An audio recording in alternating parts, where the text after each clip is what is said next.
Welcome to Tailor Made Chaos. On this podcast, we'll bring you some of the highest flyers and most interesting people in and around the fitness industry. We'll talk and laugh with CEOs, franchisee groups, exercise specialists, and to those who work in sales and marketing, and we'll share their insights and knowledge of all things related to the business of fitness. Love what you hear? Make sure you like and subscribe to keep up to date. On with today's show, proudly brought to you in conjunction with Fit Into Shape, a small but dedicated team of fitness industry professionals, delivering on all of your fitness equipment and gym design needs.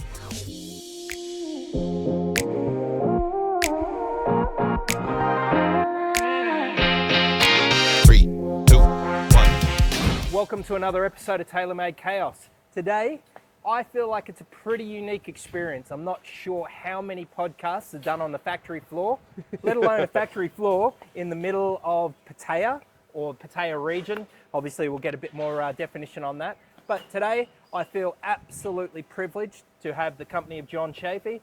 Jonathan, what's the preference? John's okay. Yep, Jon, just for spelling. We've made sure we spell it right. Well, John, cheers to us. Cheers. Welcome to Thailand. Welcome to Thailand. So, manufacturing in Thailand. So, for those who don't know, John, talk to me about who Bench Fitness is and obviously who you are. Yeah. My name's John Sheaffe. I'm Australian, Melbourne boy for a very, very long time until one day I came Thailand kicking and screaming as an employee, and that turned into, and we'll go into more depth, but that turned into me making fitness equipment and starting Bench Fitness Equipment, and we manufacture badass strength gear in Thailand. Yeah. Now, I love that. Now, obviously, conflict of interest. I'm a distributor in Australia, Fit Into Shape. We're one of the newest distributors of Bench Fitness, and I can't tell you how chuffed I am to both A, be sitting with John, and B, obviously be the representative for that product. Yeah. But kind of getting into it in true tailor-made chaos, this could not be more fucking chaotic if I tried. We've got a bottle of whiskey. We're in factory floor. The boys working in the background. The boys are working. This is more than the Australian dream. But, you know, those who don't know, you kind of indicated you were from Australia. Yes. Mate, let's take it back to the beginning. You know, young John, you grew up in Melbourne? Yes, so from the outer eastern suburbs, I was born in Lilydale Bush Hospital. Righto. So you're a country boy, really. Lilydale was pretty country, right? Yeah, I guess so. From the outer eastern suburbs in suburbia in Melbourne, and spent most of my life there until a mid-20-year-old, until I was in the army, really, when I was at 18 or 19. So probably prior to army days. Yes. Tell us what you were like as a kid. I think you told me off camera, you know, your dad was a worker, and yet you're, for want of a better word, an entrepreneur or business owner. I was a rat bag as a kid. I was an absolute rat bag. I didn't know. I guess I didn't know who I was, where I was going, what I wanted to be, and I think a lot of people have exactly the same experiences. Is I was a really, really difficult kid, I guess. Dad worked for Vic Roads all of his life. He was a government employee. I've been an employee most of my life. Yep. It was a big, huge change going from knowing that a paycheck would come at the end of the month to this incredible roller coaster ride of, oh my God, we're in trouble. The world's going to end tomorrow. To, oh my God, this is incredible. I've never had more cash in my life. Put it all on black. Yeah.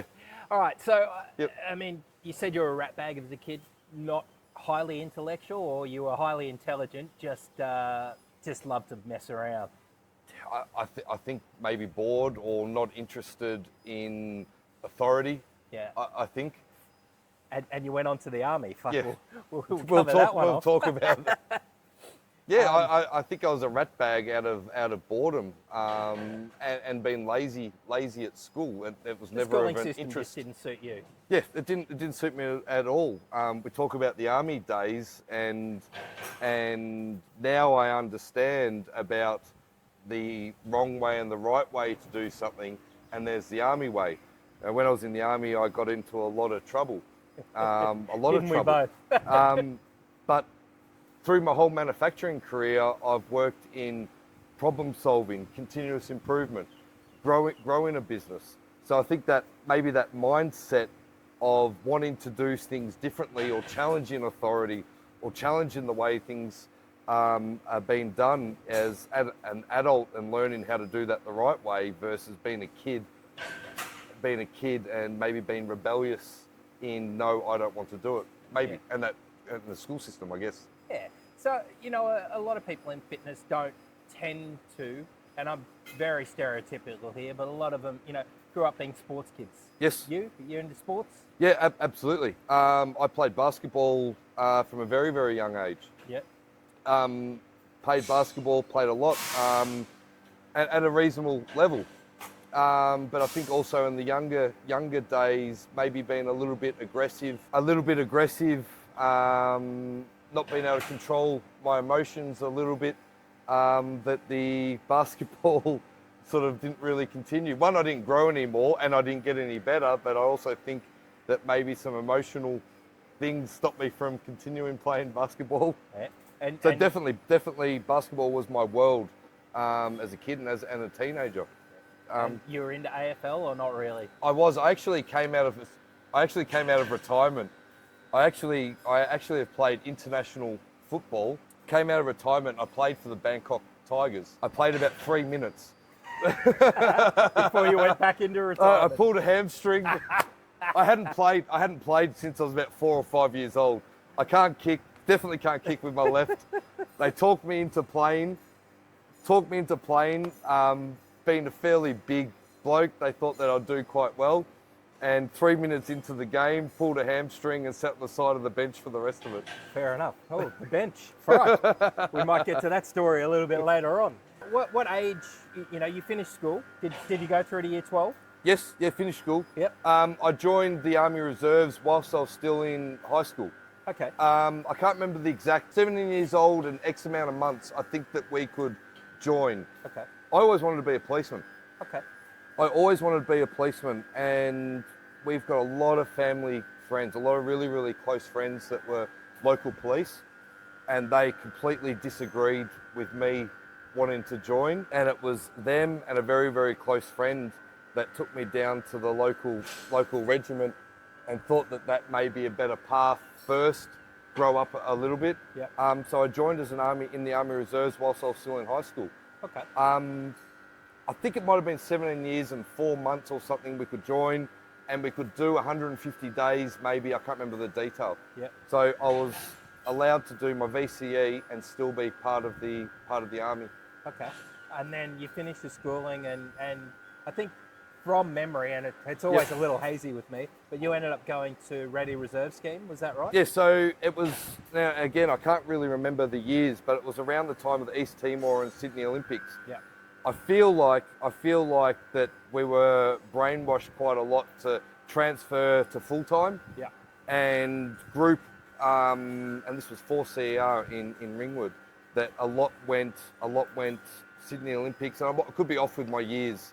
Yeah. It's a long time ago. Yeah. A lot went off to support some of the Olympics. A lot went off to Timor, and then 4CR being a combat engineering regiment, a lot of us went off to some of the plant and into the plant, and that's where I went, and I moved off to Holdsworthy to complete the rest of my plant training. Got it. So plant had been bulldozers and excavators and that sort of construction equipment. Yeah, so you were in engineers, yeah? In the engineers, yep. But let's say you were a combat engineer. Yeah. All right, so at least he has a set of testicles. I mean, he's not an arms corps, but he's close enough. I was hopeless on the range. The reason I really liked the engineers and the reason I wanted to be in a planty was that we had our excavator, which means that I could put the swag in the front of the bucket, we could put our barbecue in the bucket, and we could put an esky. See, I thought that was fantastic. This is why an ex-infantryman always says fucking pokes. But anyway, we'll continue on. So you had a bit of a time in the army, but obviously you decided to move on. Yeah, for various reasons. I really struggled in the army. Yeah. I ended up getting discharged, Yep. and I think that discharge was the Australian government and myself agreeing that it was best if we went our own ways. It's working in continuous improvement, which I didn't know then, but just my attitude and way, would not listen to authority, would get into trouble, would get into fights, not listen to anybody.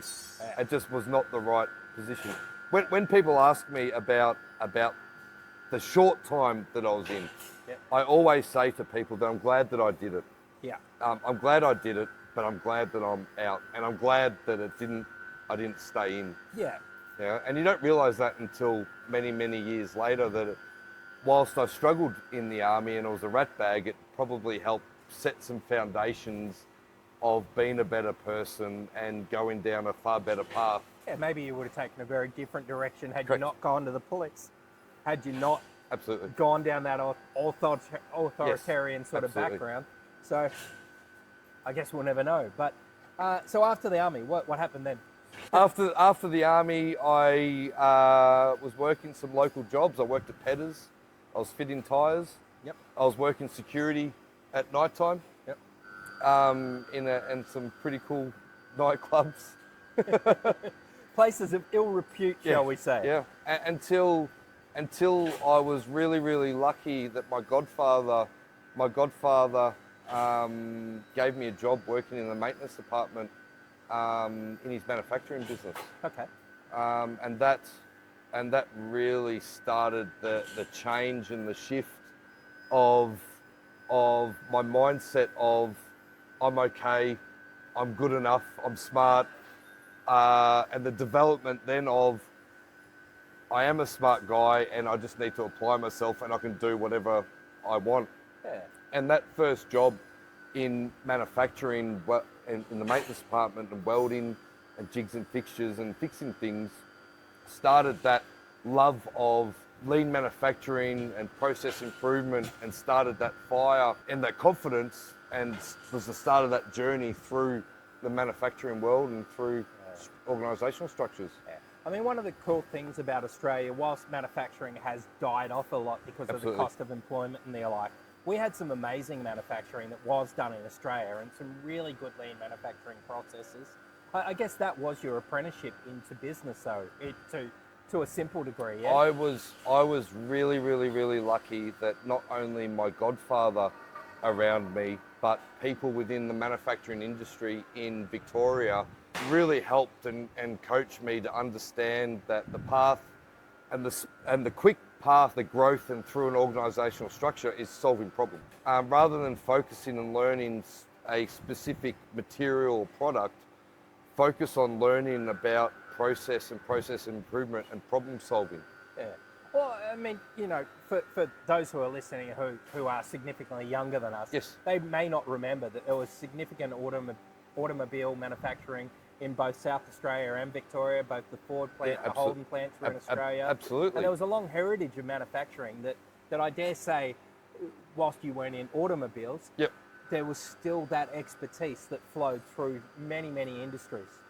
Yeah, absolutely. Manufacturing in Victoria and South Australia, there was a huge manufacturing industry and employing a lot of people from shop floor level and relative low skill to high technical skills for a very, very long time. Yeah.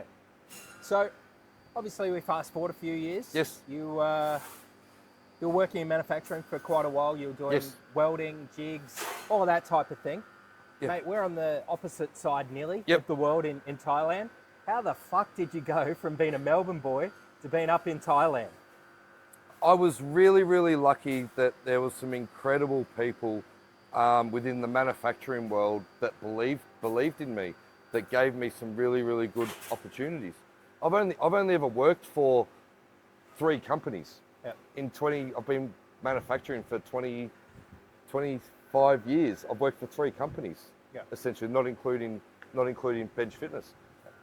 I was really lucky to have some really good people around that believed in me and gave me some opportunities to learn and go through the manufacturing organisational chart.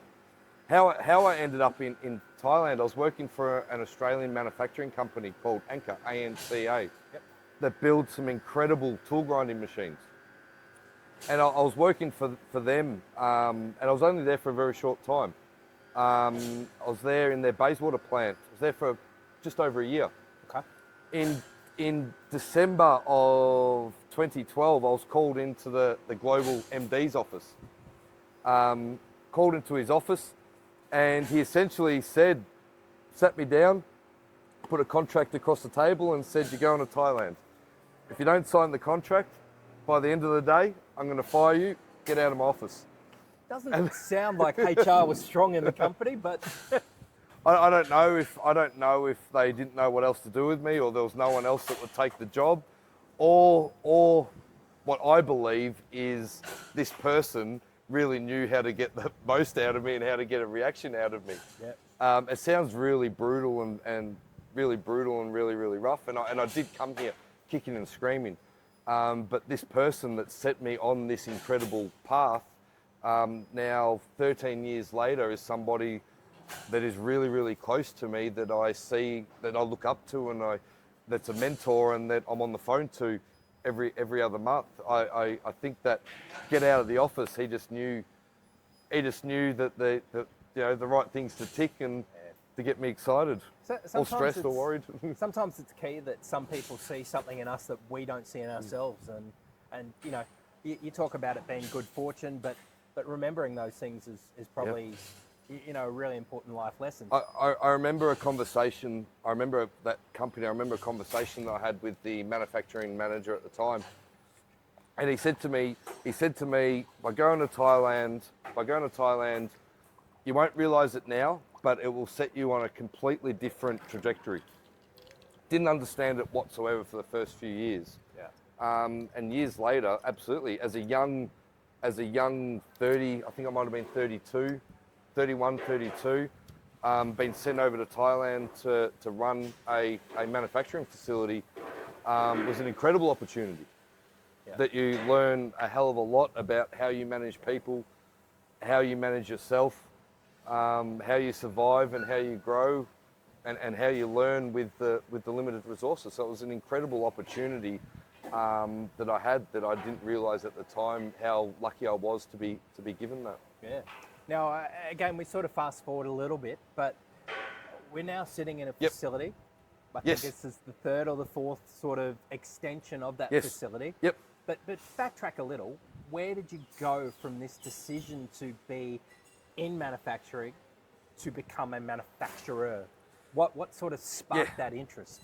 So as a kid, I remember being really young. My dad is absolutely incredible at being able to make anything. I remember as a kid, we made our first skateboard ramp together. I remember out of bits of scrap, we made a bench press. I can't remember, it might have been the Croydon squash courts when I used to ride my bike down to there to go and use the gym equipment as a young bloke, and then discovering the Arnold Schwarzenegger book as a young teenager, as many of us did. Yeah. So I had this love for strength and this love for fitness as a young kid, and that grew into, it was, I think for a while, it defined who I was as a teenager and as a young 20-year-old, and even maybe mid-20s, as being a fairly big unit of a bloke. I do remember a time when I lived in Albury with some personal trainers, and we used to walk in the door when we came home, and there was a little jar on the side of the hallway table that was filled with D-bol. And I remember walking through home every day, and the D-bol was like candy every time that we would come home. off track, but I always had this love for the fitness world. And I remember those days and talking to the owner of the Croydon squash courts. I think that's what it was called. And I thought he was the coolest person in the world. Yeah. So I always had this love, and I always wanted to own a gym. I wanted to own a gym, but I had spent my whole life in manufacturing. So when I was over in Thailand, participated in strongman events, and not finding any equipment here. And started to make my own equipment. And many years ago, it's a little bit different now, but many years ago, there was either the big three brands, Matrix and Life Fitness. Techno Gym wasn't very big in Thailand now, so it was really those two, and predominantly Life Fitness and Hammer Strength gear. Or there was the complete other end of the scale, where Thailand's not far from China. So there's 2 weeks shipping time, and you can import duty free. So it's really, really easy to import equipment. So there's that lower level equipment. So we started building and manufacturing more and more equipment, and it just became a hobby. And that turned into a really good friend of mine saying, "What are you doing?" And he's an electrician. Electricians in Australia do pretty well. And he said to me, what are you doing? Do you want to keep being an employee all your life? If that's the case, shut up and stop messing around with this, or go and do something about it. So he was one of the big triggers that the next day I resigned from my job and bought a welding machine, and we started Bench Fitness. So it was that combination out of always wanting to own a gym. My expertise are in manufacturing. I would be the worst front of house gym manager. I've spent my life standing in a factory, in some pretty rough factories, that being front of house in a gym wouldn't be very successful. So it was my way of combining my love and wanting to be a part of the fitness industry and my expertise in manufacturing, and some really, really good nudges from some really, really close friends to give it a go. That's how Bench Fitness was born. So talking of Bench Fitness, obviously, people would probably rush to conclude that the name Bench Fitness comes from a bench press or something like that. Mate, what's the story? How did you come up with the name Bench Fitness? I spent hours and days and weeks on an app, on some app, trying to find different words, and there was the most random and awful, at the time I thought it was pretty good, but some really bad. I wanted to originally I wanted to link a Thai word with strength to fitness, or I really like animals. I considered every single animal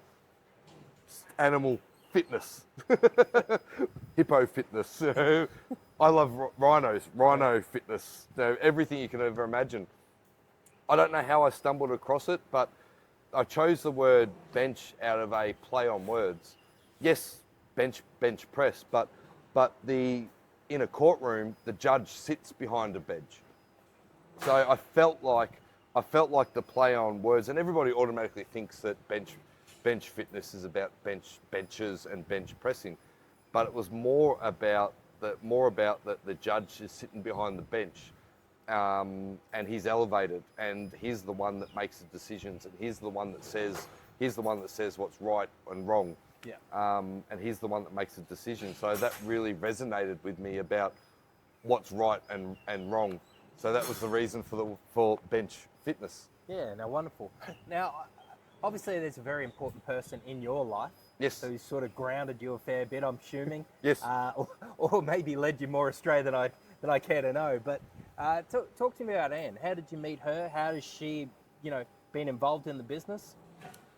So Anne and I met at when I first moved here. It was incredibly hard. I'm living in the industrial state. The industrial state is about 40 minutes from Pattaya, and most people know Pattaya, but most people don't realise that Pattaya is the closest foreigner-friendly place to live for expats. So the first year and a half was incredibly hard. Didn't have a lot of friends. It was a pretty rough environment that I was working in, a union site, some long hours. And I joined the Australian Chamber of Commerce, which is an incredible group. And there's the Australian Chamber, the British, the US, the South African, many chambers. So I joined the chamber, and so locally they have a meeting, a joint chamber meeting every month. And going and attending these events every month, not only did I meet an incredible group of friends and my support network, I also met Anne at one of these events. At the time when I was making squat racks and all sorts of other fitness equipment, I think that I invited Anne to come over and train. Right. I think. So that's how Well, she came anyway. She came. Invited or not. And didn't leave. Yeah. I'm incredibly lucky.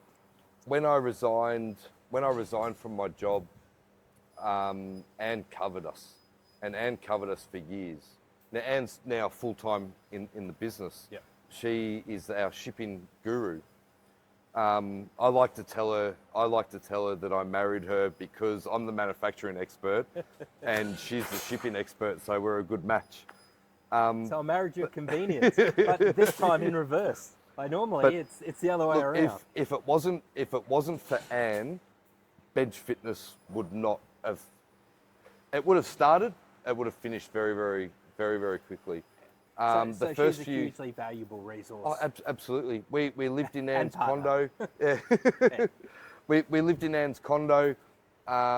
Every single dollar that I had, I sold my house in Australia to buy this machine. That was our first big main purchase, was this machine. Sold my house to do this. You know, it's an attractive house now as a fitness guy who sells fitness equipment. I love this house. So Anne, we lived in Anne's condo. She paid the bills. She listened to me stress and complain. You know, she covered my ass for the first few years of our business. And I'm really lucky to have somebody that is incredibly supportive of the business and what I do. But she's incredibly supportive of me being maybe a little bit crazy and a little bit of emotional. And she's the opposite to me. She's the most loving, not that I'm not loving, but she's the most easygoing and placid and lovely person, where I'm the fiery and crazy and all over the place. So I'm incredibly lucky to have her not only in my life as my wife, but now I've been able to create this a business where she's now a part of it, a major part of the business. Yeah. So, mate, you talked about the start of Bench. Yes. You were doing essentially strongman kit. Yeah, absolutely. Yep. I guess, you know, strongman is a fairly niche sort of a sport and area. Absolutely. So how did you decide to take it from this niche sort of manufacturing to go now into, you know, I hate to say the word commercial, because where you are is, I think you've created, you know, this great niche. And niche, again, is probably the wrong word, but this great element in which Bench sits. Yeah. How did you go from that strongman specific to now where you're in a lot of commercial facilities? It came out of my love of manufacturing. Yeah. I am absolutely driven by wanting to manufacture. I'm driven by, I love Thailand, and I'm absolutely driven by wanting to create jobs for tyres. Now, am I going to be able to do that by making bumper plates? Or am I going to be able to do that? I'm not going to be able to do that by making strongman equipment. Strongman equipment I absolutely love and passionate about, but it's really niche. Yeah. The only way for me to reach my goals and really fulfill my passion is to build more and more equipment. Yeah. The more things that I can build means the more factories I need, which means the more people that I need to employ.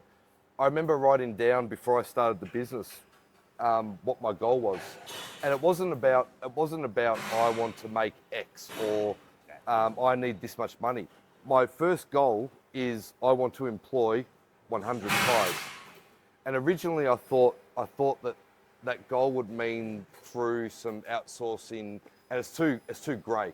Yeah. So my original goal when I started the business was I want to have 100 Thai employees.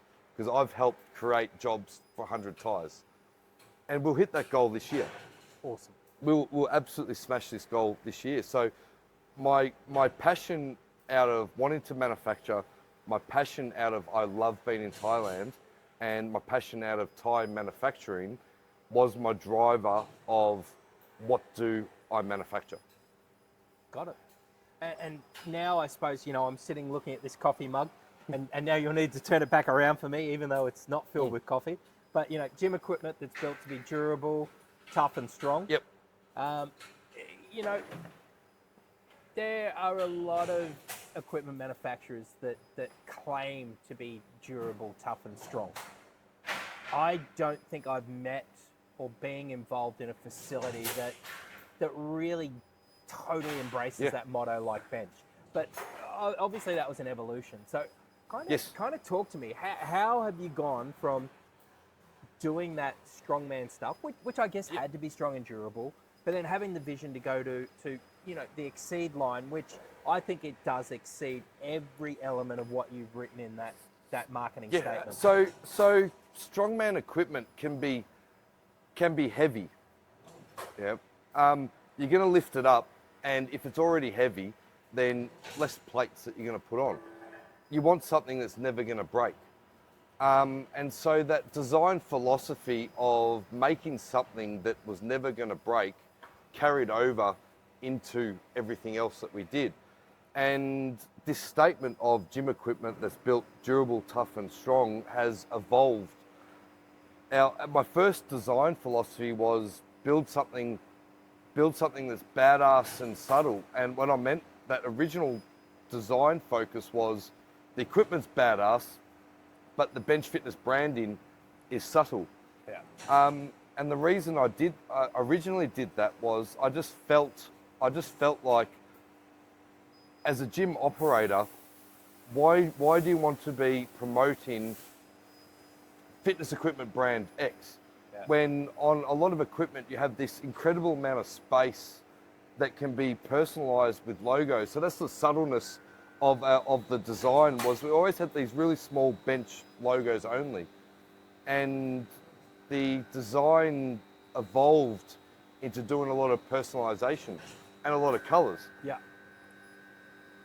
A gym owner, Instagram and social media is absolutely critical today. Yeah. It's so important for the growth of the business. Why, when you have these incredible athletes that are proud of what they're doing and proud of their lifts, they're in your facility, but they're promoting the equipment supplier. I started to design equipment, and we started with doing some rigs and racks, and I was always trying to do something that was different, so that the gym operator, when someone would post a video, you could see, oh, I know that's the rig at so-and-so, because there's a big branding, there's a big, huge plate. Yeah. So that evolved into the next stage of our design philosophy of, I want to build something that's bomb-proof. Yeah. I want to build something that is not maintenance-free, but you still need to maintain that equipment, but you don't have to worry about it breaking. Yeah. And for the last year, all of our focus has been on tweaking and improving on that design, so that you know that you get that piece of equipment, it's going to be in your gym. Someone can absolutely abuse that piece of equipment and it's going to handle it. Yeah. So that's what this came about. It's tough, it's strong, but most importantly, it's durable, because durable means that you don't need to worry about it. It's going to be safe to use. You don't need to worry about the maintenance of the piece of equipment, and it's going to last. Mate, I love that dichotomy of badass but subtle, and I kind of feel like that's going to project you or propel you into the future. So talking of the future, what's next for Bench? What's our worldwide scoop here that I've got on another episode of Tailor Made Chaos? We've been incredibly lucky. Now, luck comes from a hell of a lot of hard work, making some right decisions, making not too many wrong decisions. All of those things lead to luck. We've been incredibly lucky that we have some incredible people that we work with. We work with the US Marines. Yeah. So we are building gear for every single US Marine base in Asia and Hawaii and Australia, Yeah. which is absolutely incredible. It's huge. It's massive. We're incredibly lucky, and again I'll use the word lucky, but we're incredibly lucky that we now have 7, 8, I'm not sure, distributors around the world that believe in what I believe in, and that are now selling bench fitness equipment around the world. I just want to make awesome fitness equipment and employ people.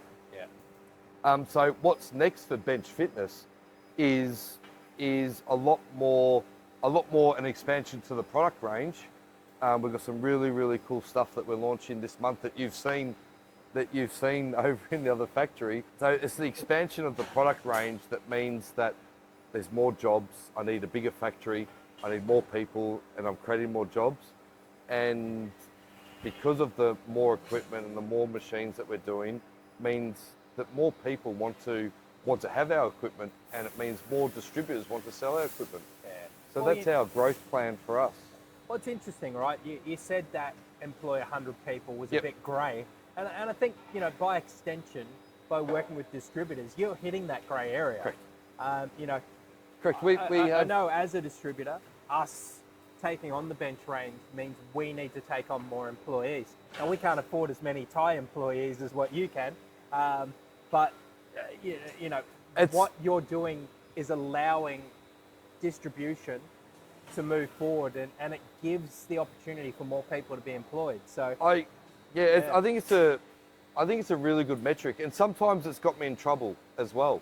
I'm so driven by creating jobs for Thais that it can get you in trouble in a growing business.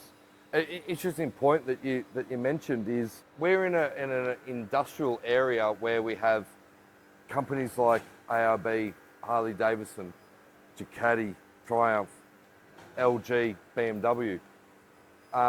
We're not employing low level. Now there is some in the business that are a lower skill level, but I've got to compete with these big guys, and the salaries here aren't low salaries. Yeah. It's the only way for me to be able to bring good talent into this business is that I feel like the guys that are here, they believe in me. Yeah. They believe in me, and they believe in the journey. Now, they don't need to be passionate about it as I am, but they need to believe in me enough to want to come here. Yeah. But we're competing with some serious businesses to employ Thais here.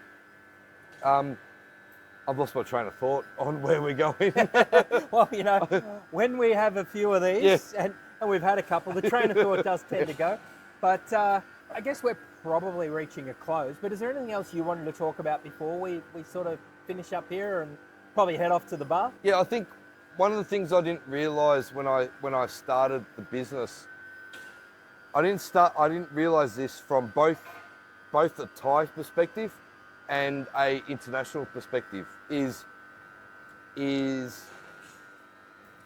people in Thailand don't realise the skill level and the expertise and the products that are produced in Thailand. Yeah. So some are hesitant about what we do, which is really, really hard. And then the opposite side of that is other people, international people, don't realise the skill set and the talent of Thais, and don't realise the high level of gear that we do. So it's been a really interesting challenge of getting people to understand. We're in one of the biggest manufacturing areas in Southeast Asia, with the biggest automotive and motorcycle brands in the world. They're here for a reason. And they're here because the Thai talent is next level. It's really, really high skilled. So I would love people to understand and trust more that what is coming out of not only my factory, but the factory around the corner is just as good as any Western-built piece of equipment. Yeah, look, I think you touch on a really interesting point there, is people perceive, manufacturing in China to be one thing. Yep. And then they tend to tarnish Asia with the China brush. Absolutely. And I'm not going to belittle Chinese manufacturing. There is Yep. some great manufacturing from China, Yep. but the biggest argument there is around cost of goods and the quality ongoing. And I think, bench is far superior in many ways because of the componentry that's used and the steel and the grade that it's done. So, But I also think the unquantifiable part is the skill set of your people and the overall manufacturing that is actually done and the quality of manufacturing in the region. I've spent my life in manufacturing. The welders, and we talked about it earlier, the welders that in our team are amazing. Yeah. These guys came from welding hydraulic aluminium tanks, full drive fuel tanks. Yeah. They can weld aluminium, stainless, mild steel. Yeah. They are superstars. They're absolutely incredible. But in terms of the cost, it's a really good point. All of our componentry is Japanese. We use German bearings. All of our steel is either Thai, Japanese, or US spec. Yeah. So the difference in production cost is the cost of your raw materials. Yeah. We want to have something that's absolutely durable. Yeah. Yes, my labour cost is lower than the Western world. It's higher than China a little bit. My labour cost is a little bit lower than the Western world, but my materials is absolutely the same. Yeah. Um, Well, and you've indicated rents within the industrial area. Yes. Although we sit just outside of that Yep. key industrial area, you've indicated the rents are significantly higher here than Absolutely. what people would perceive as well. Yeah, so we're in between two large industrial areas. To our right is Eastern Seaboard Estate, and in that estate there is LG on the backside, King Furniture in Australia, ARB from Australia, Great Wall China, Ford, Harley Davidson Yeah. is this side. 5 minutes this way, Ducati, Fisher & Paykel, the new Anchor Factory, BMW, Yokohama. So you have this incredible skill set of labour, and incredible high-end superstar businesses. Yeah. But being inside of those estates, is the rental price is more expensive per square metre than it is in Australia. Yeah. So I'm 5 minutes outside of both estates. because I can't afford to be in there. I can't afford to be in there today. But for me, by being 5 minutes in outside this state, is I can afford the amount of money we spend on product development. Yeah. I can afford the amount of engineers that we have in the business, which I think we've got 7 or 8 engineers in the business. Yeah. I can afford to focus on our product dev and growth, and not have to worry about factory costs. Yeah. But that is the end goal. The end goal is to be inside the industrial estate. But at 25% of the costs of being in there, it's stage 3 or stage 4 of our growth. But the point I guess I'd love to get across from here, and I think the point you're trying to reinforce, is that the skills are here. A cost of labour isn't as cheap as what people perceive. The rents are significantly Yes. high. The materials Power. are high. Yep. Power's high. So Thailand is not a, in italics, cheap place to manufacture. Correct. You choose to be here because of the skill and all of the ability Absolutely. to deliver. If I started bench fitness again, would I go and start my manufacturing facility in another country? No, not at all. You probably not at all. wouldn't get I'll do to where you're at. Correct. Yeah. Correct. I think that we underestimate the skill set and the passion that ties have. Yeah. They're incredibly, and our team in particular are an absolutely amazing group of people. They know more than I do. Our welding team are far better than I am. Our accounting team know more than I do. Yeah. Our manufacturing manager knows more. Yeah. Our planning team know more about planning than I do. Our quality team know more than I do. That's the best way to be. You're just the coach that brings the team together. So look, I think we've covered off on a huge amount today, John. We've obviously enjoyed a couple of whiskies along the way. Hopefully we've settled your nerves. Yeah. Mate, I've had, just the best few days up here in Pattaya, not for the reasons that most people would want to believe. I think I've learnt so much about manufacturing. I've learnt so much about the Thai people. I've learnt so much about the skills and the manufacturing process here.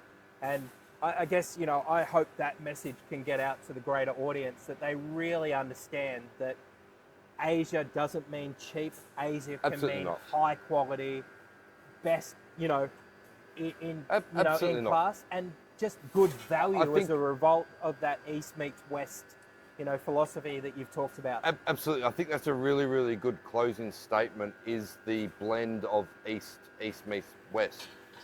Is the blend of focusing and targeting West quality, which we do. My background is in manufacturing.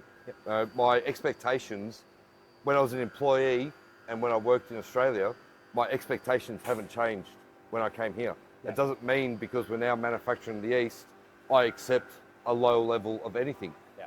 I've adjusted my delivery of it, but I still expect absolutely delivery on time and absolutely the right quality of product, and we have the same systems and processes in place.